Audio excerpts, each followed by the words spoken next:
A continuación les voy a presentar al maestro Daniel de Jesús Ventura, el cual nos va a presentar su ponencia que se llama Orientaciones básicas para abordar casos de la infidelidad en terapia.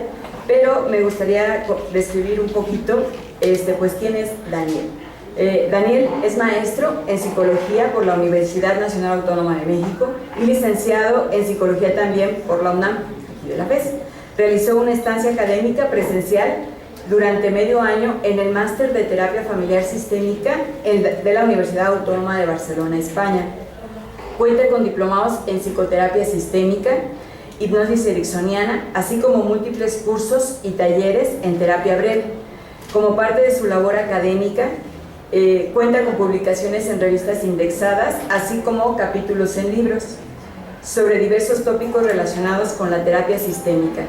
Desde hace más de 10 años se dedica a la práctica privada como terapeuta sistémico y como docente invitado en diversos diplomados.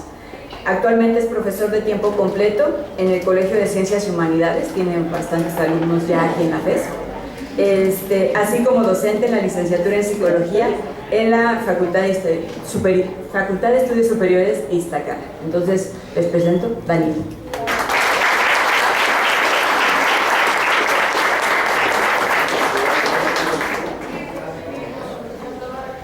Bien, pues es un gusto estar el día de hoy platicando con ustedes.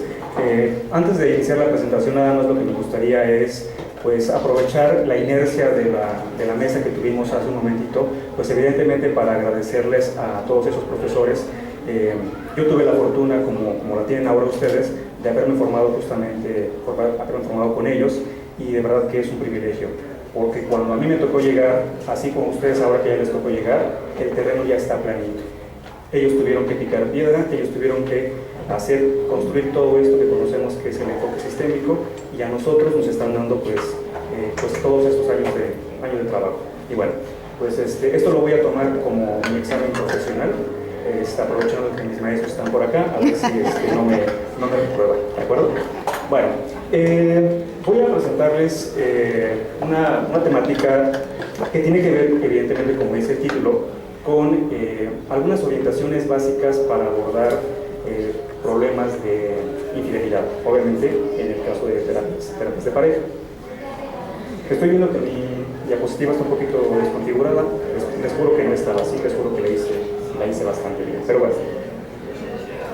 Ok, bueno, mucho de lo que les voy a platicar en estos 20 minutitos que me fueron otorgados están publicados justamente en este artículo que aquí les presento. Es un artículo del año pasado que justamente lleva por título la infidelidad en las relaciones de pareja, algunas consideraciones para su abordaje en terapia.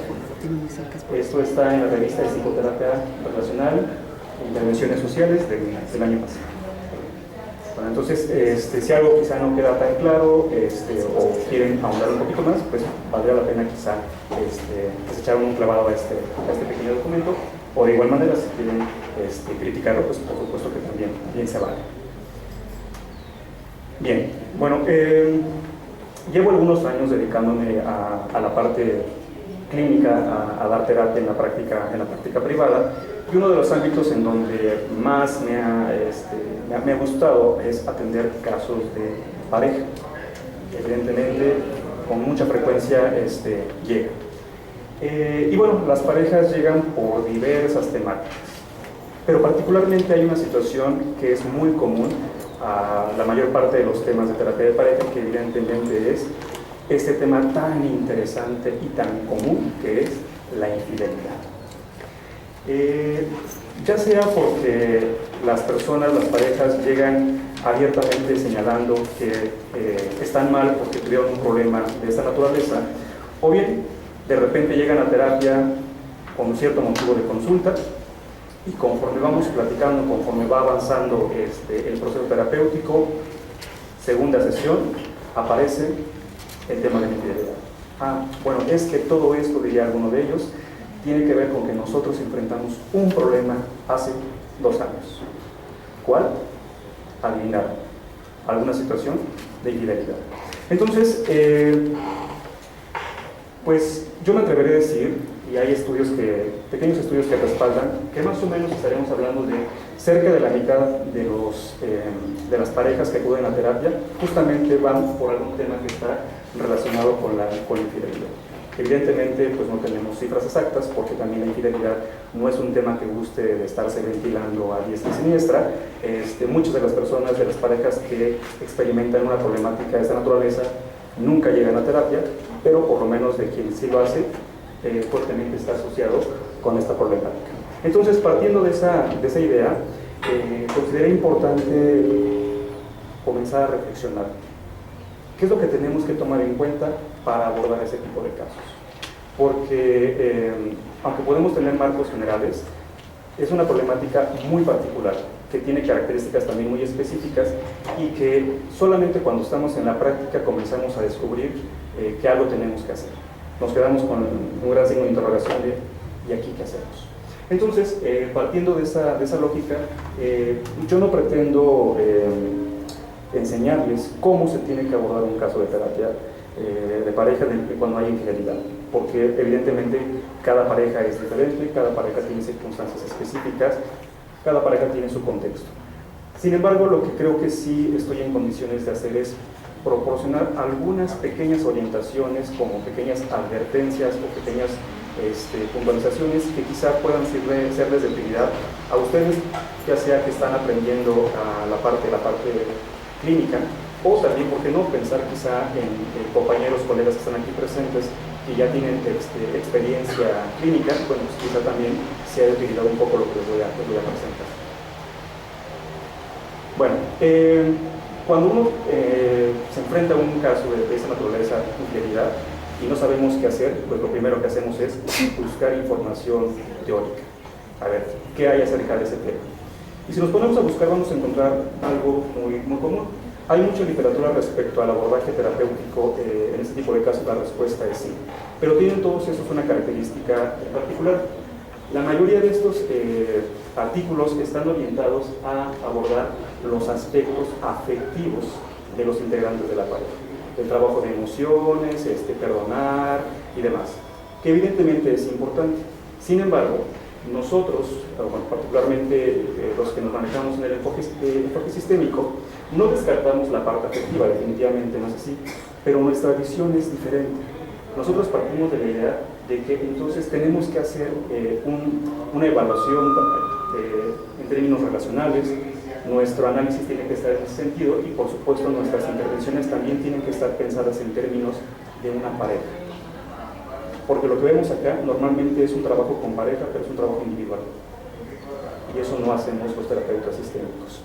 Entonces, pensando que, por lo menos yo, en lo que llevo estudiando un poco esto, es muy poco lo que he encontrado en términos de la literatura para abordar ese tipo de problemáticas desde una visión sistémica, una visión relacional, una visión interaccional. Por eso me atrevo a hacer este pequeño documento que pretende ser una pequeña contribución en ese sentido. Evidentemente también, como dice en la parte de acá, en la parte superior, no existe una forma única para abordar ese tipo de casos. No existe, por una sencilla razón, algo que les decía al principio. Cada pareja es diferente, cada pareja tiene un contexto diferente y por lo tanto nosotros tenemos que ajustarnos justamente a este tipo de necesidades. A diferencia quizá de otros enfoques en donde inclusive se puede pensar en términos de protocolos y demás, en la terapia sistémica nosotros pensamos hacer una terapia cortada a la medida. Permítanme la expresión. Bueno, entonces, partiendo de esta idea,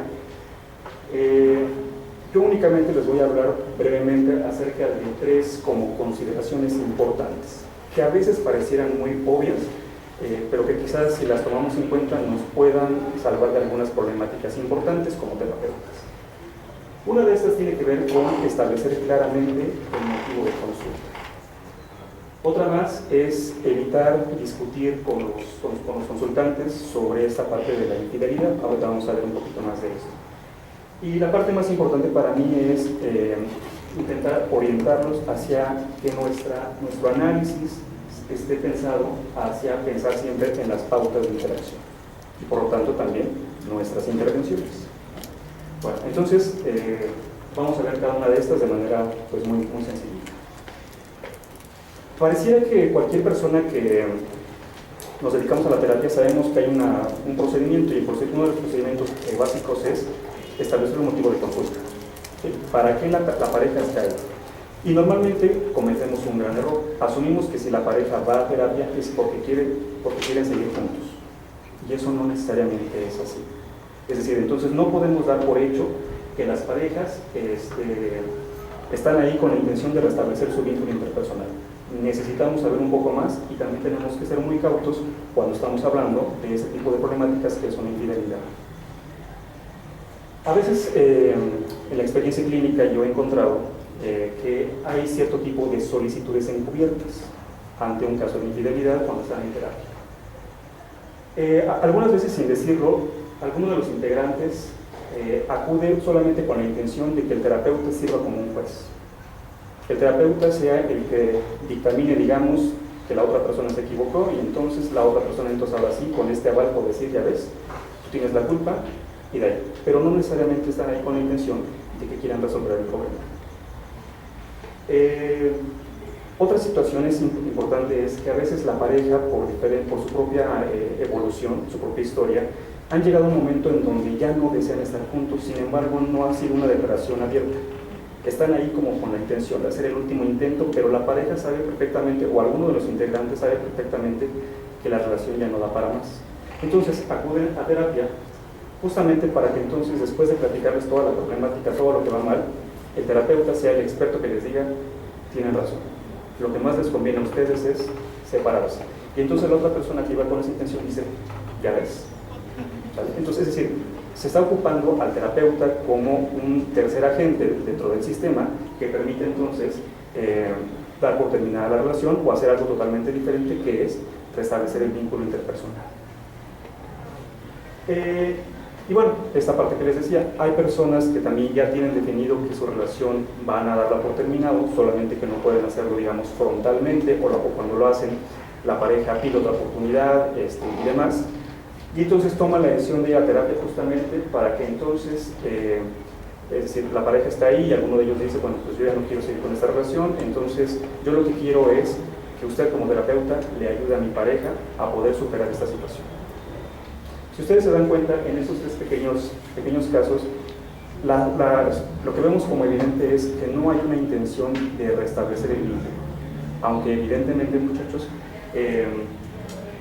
pocas veces vamos a encontrar que las personas en la primera sesión, a pesar de que se los preguntes, te lo digan abiertamente. Es algo que a veces puede tardar 1 o 2 sesiones para que esto comience a salir a flote. La problemática está en que si nosotros no tenemos claro quizá este pequeño campo minado, podemos comenzar a iniciar un proceso terapéutico, empezar intentando generar cambios, cuando realmente estos van a fracasar. Van a fracasar no por la ineficiencia del terapeuta, no por la ineficiencia del modelo, sino porque sencillamente el motivo de consulta no es realmente el que ellos pretenden alcanzar.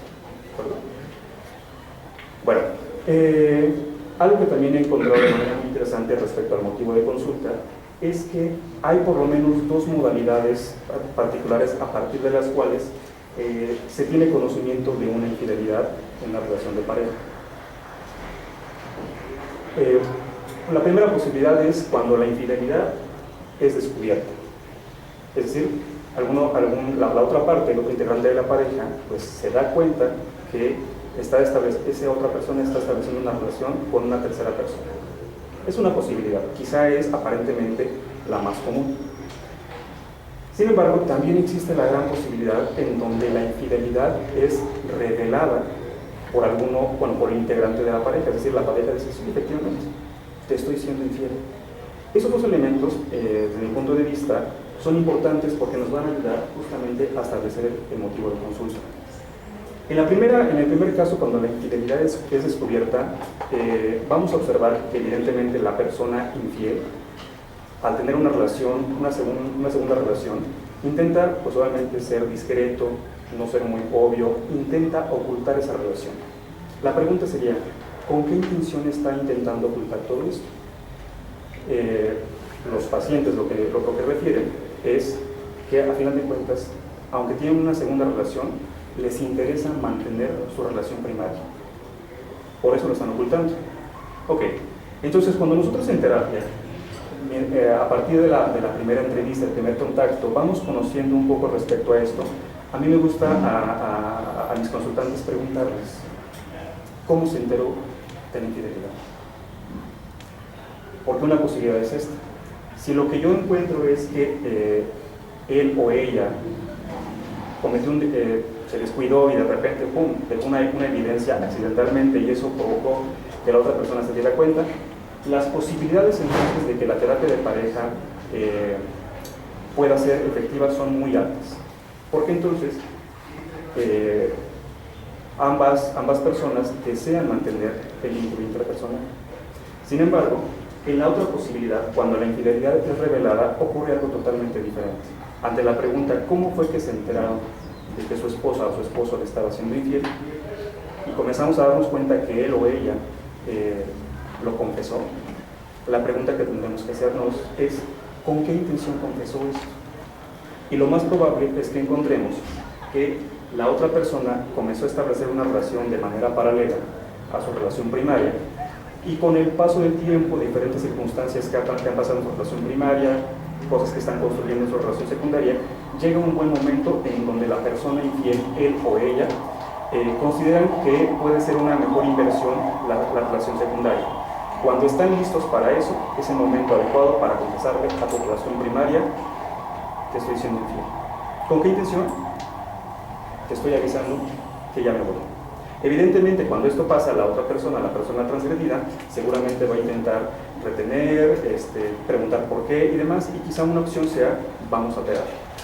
Aunque la persona muy probablemente sabe que ya no tiene la intención de restablecer el vínculo interpersonal. Y repito, aparentemente con esta pregunta tan sencilla, que evidentemente no solamente es que nos respondan fue así o fue así, sino conocer un poco acerca del contexto, hay que indagar respecto a esto, pero nos puede comenzar a dar claridad justamente bajo esta situación. Y en función de esto, pues entonces ahora sí quizá podemos pensar en si realmente la pareja está ahí porque quieren restablecer el vínculo o quizá tienen intereses diferentes. Que evidentemente la terapia puede continuar, pero bajo criterios totalmente diferentes. Bueno, voy rápido entonces. Otro elemento importante es justamente no perdamos tiempo como terapeutas en estar discutiendo, en el sentido de la palabra, con los consultantes qué se puede considerar una infidelidad o qué no se puede considerar una infidelidad. En pareja es característico que, sobre todo la persona infiel, comienza a decir, bueno, sí cometí un error, pero eso no es infidelidad, porque yo solamente nos besamos, solamente le mandaba mensajes, o lo que sea. Y entonces la otra persona dice, ¿verdad que no? No, porque entonces perder el tiempo o invertir el tiempo en poder definir qué es una infidelidad o qué no es, sencillamente lo que va a hacer es que nos vamos a estar enredando como terapeutas. ¿Por qué? Porque no existe una sola definición de infidelidad, porque para cada persona hay actos que en algún momento pueden ser considerados como infieles o a otras personas no. Entonces, ¿qué es lo que sí quizá se sugiere? Es evaluar si estos actos que cometió alguno de ellos dos está violando justamente este compromiso de exclusividad que de manera explícita o implícita tuvieron las personas como pareja. Si esto se está rompiendo, entonces podríamos pensar que sí es una infidelidad y con esto cortamos, digamos, esta posible discusión que no tendría mucho sentido, pero la cual a veces perdemos mucho tiempo. Y bueno, el tercer elemento es el más importante. Repito, nosotros como terapeutas sistémicos tenemos que tener una visión en términos relacionales. Entonces, tendríamos que preguntarnos, cuando una pareja experimenta una infidelidad, ¿qué es lo que pasa a nivel relacional? Es decir, ¿cómo este evento va a modificar las reglas de interacción que la pareja ha estado teniendo?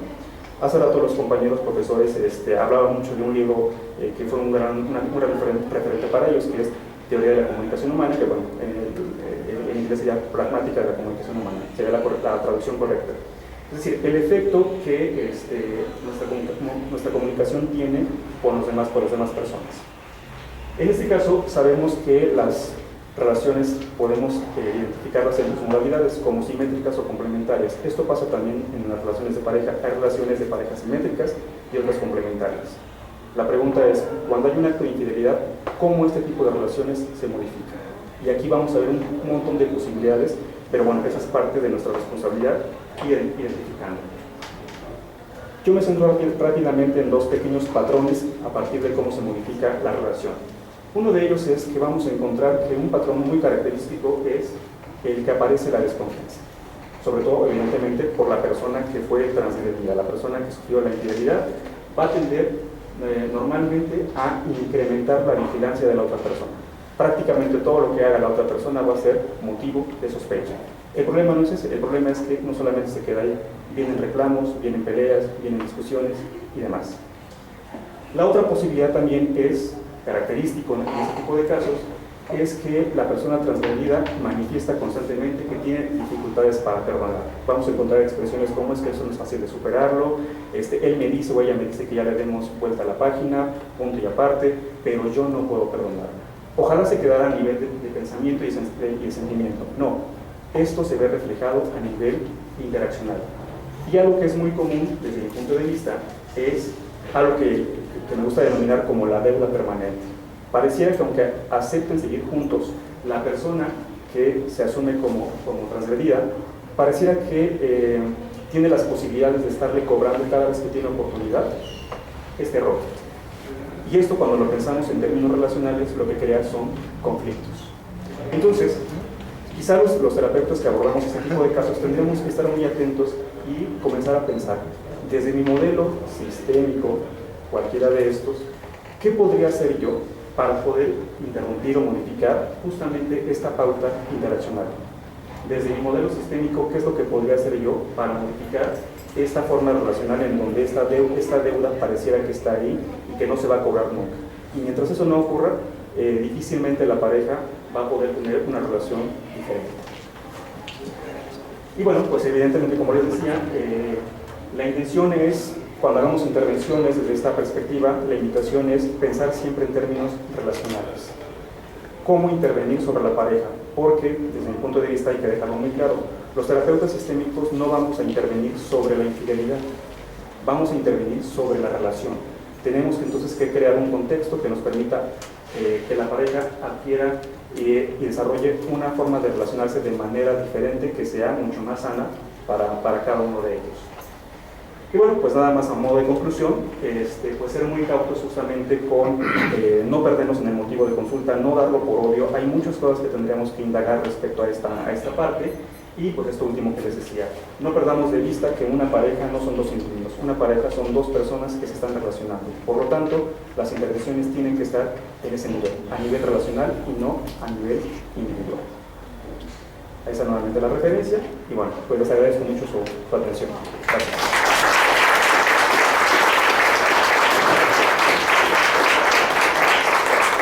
No sé si alguien quisiera hacer preguntas. Es una petición más que una petición. Sí. Me quedé como picada con un ejemplo. Sí, como si pudieras, sobre todo de la intervención, como algo breve que nos puede decir sobre cómo sería una intervención relacional en una situación así. Sí, bueno, no sé, ahorita por ejemplo la parte de la deuda permanente. Recuerdo un caso que tuve en algún momento en donde estaba ya haciendo una intervención con la intención de que las cosas fuesen mejor, y en este caso el varón fue la persona que cometió la transgresión, y él estaba dispuesto, él aceptaba la responsabilidad de sus actos y en ese momento estaba dispuesto a hacer algo al respecto. Digamos que él se puso en una posición complementaria, uno va, y entonces lo que su esposa le pedía, él lo hacía con tal de que lo perdonara. Yo le pedía a su esposo que hiciera ciertas cosas como para recuperar la confianza, y el esposo lo hacía. Sin embargo, ella siempre terminaba boicoteando, permítanme la expresión, los buenos intentos de su esposo, diciéndole, bueno, pero es que eso no es suficiente, es que tú me lastimaste, tú me dañaste y no sé qué. Le preguntábamos entonces si hacía falta que hiciera algo más su esposo, y decía, sí, hace falta, ¿qué? Y nos daba ejemplo. Le preguntaba al esposo, ¿puede hacerlo? Y él, sí, y lo hacía. Hacíamos nuevamente la parte de la evaluación, tercera, cuarta sesión, y parecía que no era suficiente. Entonces, obviamente, comencé a pensar, bueno, ¿y entonces qué más falta? Y fue cuando se me viene justamente a la mente, pareciera que esa mujer entonces, su esposo tenía una deuda permanente con él. ¿Qué fue lo que hicimos primero? De entrada, hacerle ver que comprendíamos la situación que ella estaba experimentando, el dolor, el sufrimiento, lo difícil que era perdonarlo, pero que también era importante que la mujer se diera cuenta que con sus acciones ella también estaba lanzando piedritas al propio tejado. Significaba que entonces que si ambos querían que las cosas cambiaran, tenían que comenzar a hacer cosas diferentes. Y lo que hicimos en aquella ocasión, Lidia, fue hacer como una especie de pagaré, así, físicamente. Le pedí entonces que la señora en un papelito escribiera qué es lo que faltaba y que firmara. ¿Sí? Perfecto. Lo negociamos con su pareja y la pareja dijo, bueno, hay algunas cosas que me van a costar trabajo hacer, pero si esto va a ser el final, estoy dispuesto. Y entonces trabajamos un par de sesiones más para que eso se consiguiera y evidentemente la parte importante es en algún momento decirle a la señora, bueno, pues entonces este pagaré ya ha sido cobrado y ustedes tienen que comenzar a establecer una relación de manera diferente. Le pedí que la señora lo rompiera, lo echó a la basura y entonces ahora sí comenzamos a hacer algo diferente con una gran consigna. Ya no se valía volver a exigir y culpar a la otra persona porque la señora había llegado al acuerdo, ella fue quien llegó al acuerdo de que esta deuda ya había sido saldada. Fue el gran giro que entonces permitió que aquí en adelante las intervenciones ya no siguieran pensadas justamente en que ellos pudieran estar bien y ya no regresaran justamente como esta temática. Evidentemente tampoco no fue tan fácil como pareciera que se lo estoy platicando, siempre hubo una estira y una afloje, pero a final de cuentas, por ejemplo en este caso que le estoy planteando, la cuestión se resolvió de manera adecuada para ambos. Sí, en la diapositiva de la infidelidad revelada pones que hay poca probabilidad de éxito. ¿A qué te refieres con éxito? Porque para algunos podría ser que separarse es lo mejor, ¿no? Pero entonces, ¿a qué se referiría que hay baja probabilidad de éxito en ese sentido? Sí, bueno, un poco tiene que ver con la parte que les comentaba del motivo de consulta. Si nosotros damos por hecho que la pareja va con la intención de seguir juntos y la forma en cómo fue dada a conocer o descubierta la infidelidad es porque la persona transgresora lo dio a conocer, lo reveló. Entonces, y si nosotros iniciamos un proceso terapéutico para que ellos puedan estar juntos, prácticamente estamos condenados a fracasar, por lo que les decía hace ratito, porque él o ella que revela la infidelidad no está ahí con la intención de seguir juntos, está ahí con cualquier otra intención. Entonces, si nuestro criterio para que sea un caso exitoso es que ellos sigan juntos, eso no va a ocurrir porque uno de ellos no va con esa intención. Bueno, quisiera agregar algo. De manera general, establecer los objetivos de terapia es parte fundamental de la intervención terapéutica, porque eso nos guía en todo momento.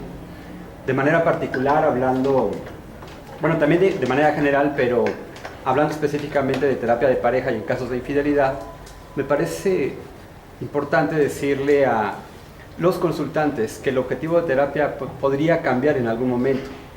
Hay parejas que llegan con el objetivo de la terapia de permanecer juntos. Quieren recuperar su relación, es lo que dicen algunos.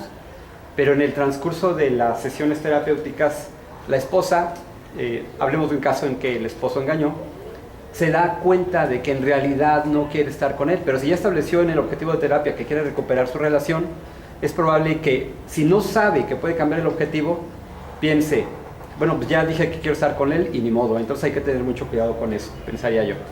Gracias. Gracias. Creo que este ejemplo me parece muy interesante porque evidencia precisamente la visión sistémica. Pensaba en el libro que menciona de Pragmática de la Penetración Humana y entre ellas están dos dinámicas que es la cuestión relacional y la cuestión de contenido. Así es. Cuando generalmente se piensa en trabajo en parejas y se habla de una cuestión particular, se habla de muchos contenidos.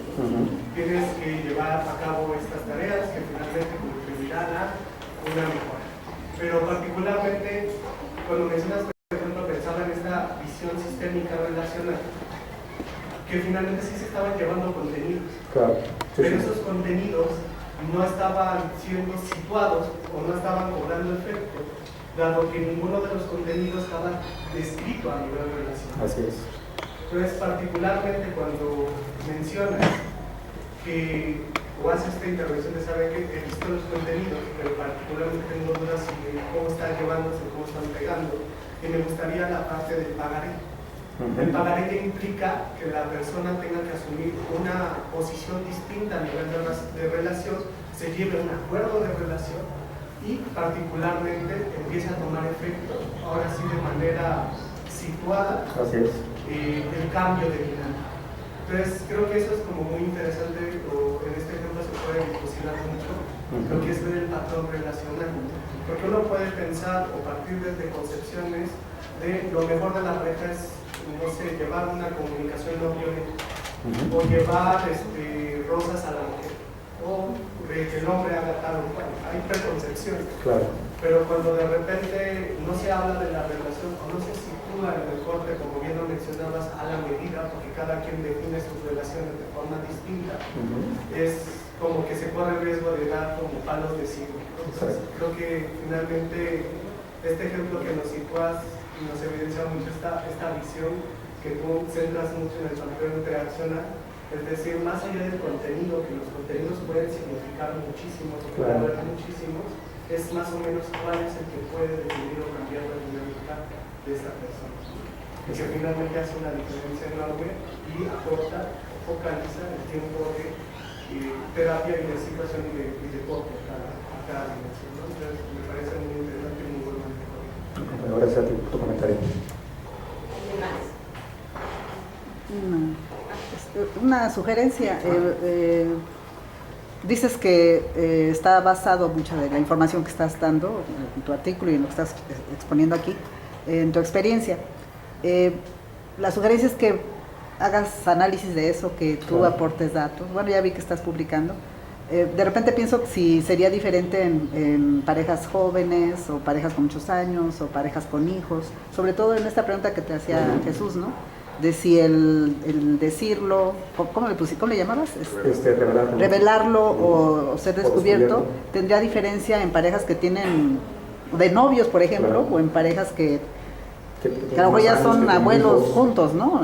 No sé, creo que podría haber diferencias ahí. No sé, y pues si tienes información de este tipo, pues hay que como que sumarla, restarla. Así es. ¿No? Okay. Gracias por la sugerencia. Muchísimas gracias. Gracias.